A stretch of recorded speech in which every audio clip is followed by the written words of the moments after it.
Oke, baik teman-teman, sebelum kita mulai perkuliahan pada pagi hari ini, kita berdoa dulu dengan membaca suratul Fatihah. Semoga kita nanti diberikan kesehatan jasmani dan rohani. Ala dinia solihah al-Fatihah.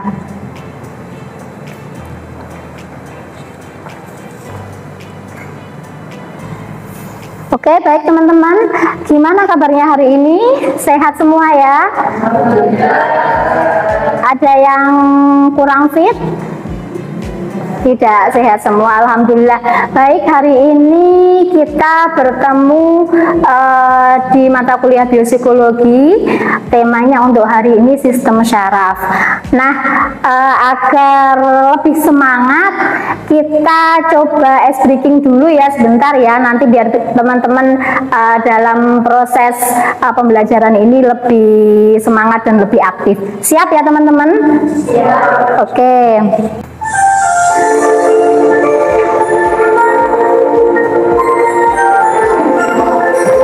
Gampang ya.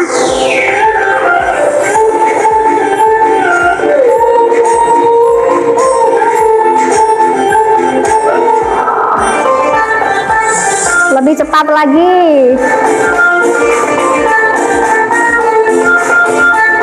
Nanti gerakan ya.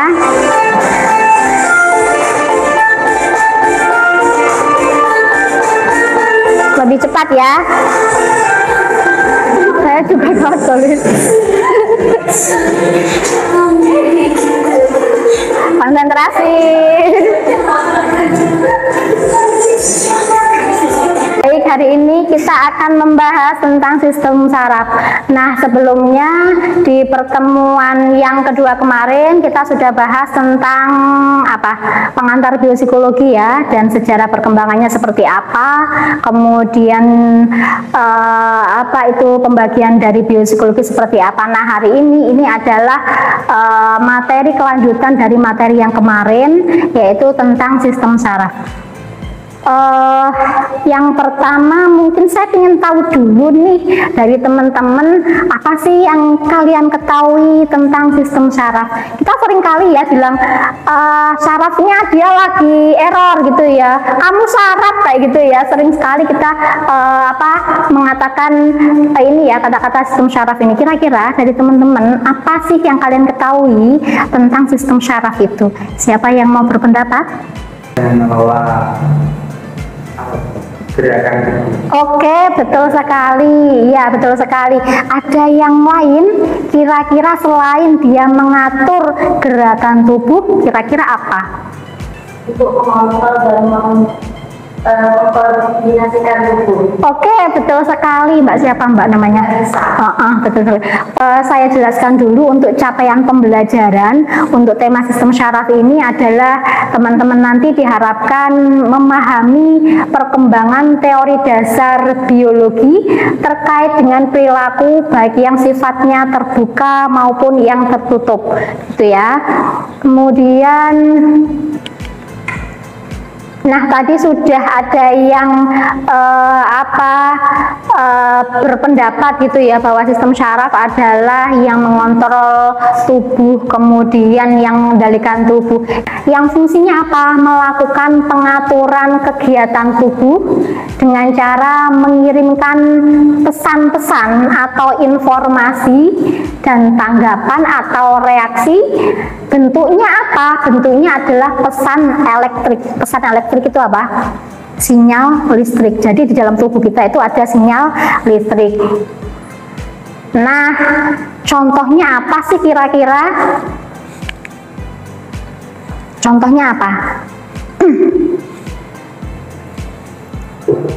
Contohnya ya, misalkan saya kasih ilustrasi, ini namanya Mas Nur ya. Mas Nur ketika malam hari tidur, kemudian dia digigit nyamuk.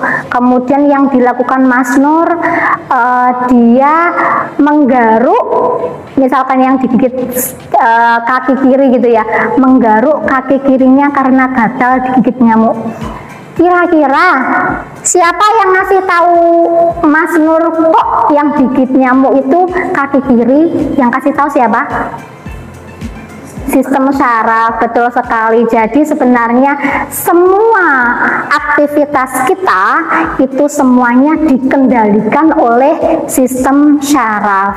Jadi Mas Nur kok tahu bahwa misal ditanya ya, siapa yang digigit apa? Digigit nyamuk, kok bisa membedakan ini yang menggigit nyamuk atau semut? Kira-kira yang kasih informasi siapa? Sistem syaraf gitu ya. Jadi apapun aktivitas kita, kegiatan kita, baik yang terlihat maupun yang tidak terlihat, itu semua yang mengendalikan, yang mengatur adalah sistem syaraf, begitu ya.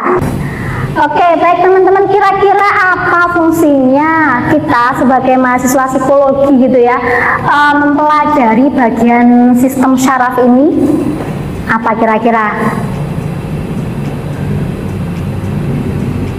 Siapa yang ingin berpendapat? Apa manfaatnya atau fungsinya? Tentunya ini sangat terkait ya dengan mata kuliah yang lain, terutama klinis ya. Jadi nanti teman-teman yang peminatannya ingin mengambil klinis, ini sebagai salah satu dasar teman-teman nanti ketika menjadi psikolog, sebagai dasar diagnosa gitu ya, apakah seseorang ini mengalami gangguan mental, misalkan ADHD untuk anak-anak, misalkan gangguan emosi, misalkan gangguan jiwa skizofrenia atau yang lainnya, gangguan kepribadian, penyebabnya apa sih gitu ya. Kalau misalkan diruntut ternyata penyebabnya bukan karena masalah psikologis atau stres atau mengalami tekanan atau depresi, bisa jadi penyebabnya karena murni biologis saja gitu ya, murni karena sistem syarafnya saja yang mengalami kerusakan atau yang mengalami abnormalitas gitu ya. Jadi nanti ketika teman-teman sudah selesai mengambil mata kuliah ini, teman-teman nanti punya dasar atau pijakan untuk menentukan gitu ya, penyebab utama seseorang mengalami gangguan jiwa itu dari faktor biologisnya atau dari faktor yang lain gitu ya. Teman temukan di lapangan seperti apa yang sekarang ini lagi banyak gitu ya, seseorang mengalami gangguan psikologis apa teman-teman? Oh ya, stres mengerjakan skripsi ya buat kakak tingkat ya. Mungkin teman-teman di sini pernah dicurhati gitu ya, sebagai sesama mahasiswa mengalami depresi gitu ya, kebanyakan tugas hingga akhirnya nggak fokus, kemudian diajak ngobrol atau sering menangis, sering murung. Nah itu adalah mungkin bisa jadi tanda-tanda awal teman-teman lagi mengalami depresi ringan gitu ya, atau distres gitu ya. Nah nanti teman-teman kalau misalkan menemukan gitu ya, ada seseorang atau tetangga atau saudara yang mengalami gangguan psikologis apapun, bisa dianalisa atau bisa dilakukan wawancara gitu ya, sebenarnya apa yang menjadi penyebab utama atau penyebab pendukungnya seperti apa gitu ya teman-teman. Sih cara kerja sistem syaraf, kita bisa lihat video yang saya tampilkan ini ya.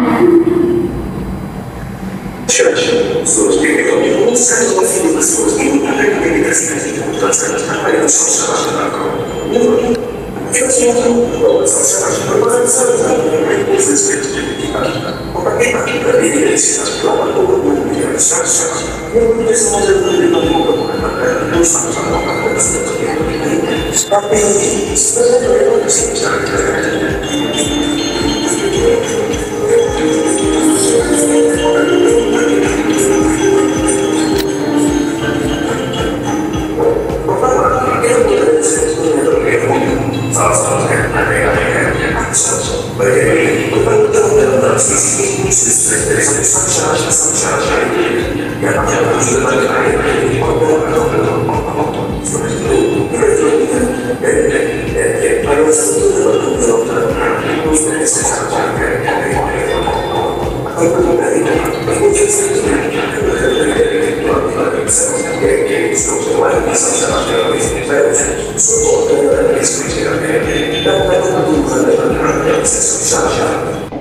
manusia normal, manusia yang disleksia, manusia yang ADHD, yang autis. Nah, apa kira-kira pendapat teman-teman terkait dengan hal itu? Berarti kontras ya dengan firman Allah yang mengatakan bahwa manusia adalah makhluk yang paling sempurna. Siapa yang mau berkata? Menurut saya pribadi, spiritual pada malaikat, setan ataupun jiwa. Kemudian manusia juga memiliki kebebasan bebas untuk memilih jalan hidup, apakah mau menjadi seperti malaikat atau menjadi guru seperti jiwa. Jadi menurut saya untuk mengambil kesempurnaan bisa diukur secara itu, melainkan Allah menciptakan manusia itu dengan fitrah dan potensi. Oke, betul sekali. Tadi yang belakang mau ingin berpendapat? Yang belakang? Coba. Satu lagi ya. Ayo Mbak Indi ya. Mungkin menurut saya dari penjelasan ibunya tadi kan 70% jadi masakan aturan itu bisa terjadinya itu baik atau enggak mempengaruhi dalam syarafnya. Oke, ya. Nah, sekarang tugas untuk teman-teman, silakan berkelompok 4 orang untuk mendiskusikan apa fungsi-fungsi dari ini ya, jenis-jenis neurotransmitter. Masing-masing kelompok nanti mendiskusikan tiga jenis neurotransmitter. Saya bagi langsung. Kelompok 1 nanti membahas adrenalin, noradrenalin, dopamin. Kelompok 2 membahas dopamin, serotonin, GABA. Kelompok 3 membahas asetilkolin, glutamat, dan endorfin. 4 orang berarti di kelompok terdekat saja ya.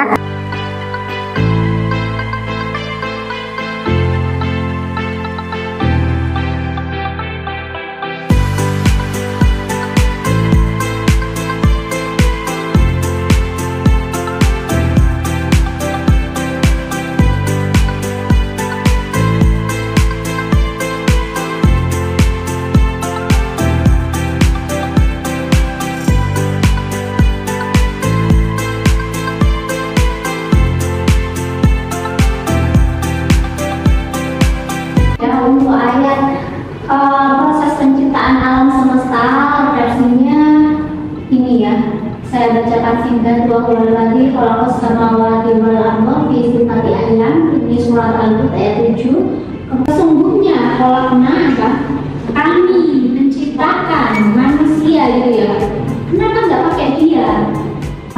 Itu waminal ardi mithlahum. Nah, dari 2 ayat ini perhatikan ya, redaksinya di sini subjeknya siapa?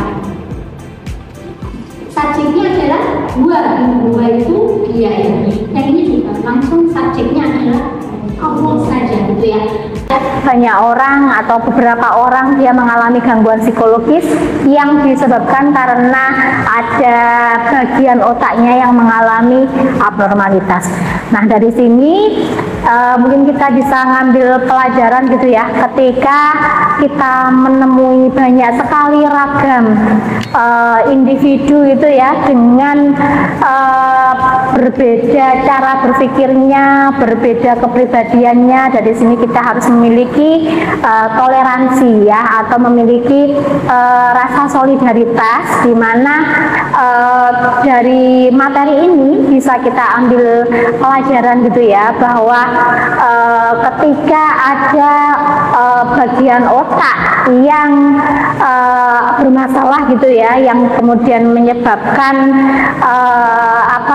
kepribadian yang berbeda atau cara berpikir yang berbeda, akan menjadikan kita menjadi lebih toleran atau lebih lebih menghargai perbedaan gitu ya, karena memang dari asal usulnya aja udah berbeda. Jadi tidak hanya Allah saja yang berperan dalam penciptaan manusia, tapi ada campur tangan dari manusia itu sendiri. Makanya kita sebagai manusia, tadi sebenarnya kita sudah dikasih rahmat Allah, dikasih dikasih nikmat Allah berupa kesempurnaan, maka jagalah kesempurnaan itu dengan sebaik-baiknya. Statis yang kemudian bisa menjelaskan tentang ini ya, komponen utama dari sistem syarat. Ada pertanyaan? Waktunya 1 minggu ya. Kita akhiri dengan pembacaan adalah saya akhiri. Assalamualaikum warahmatullahi wabarakatuh.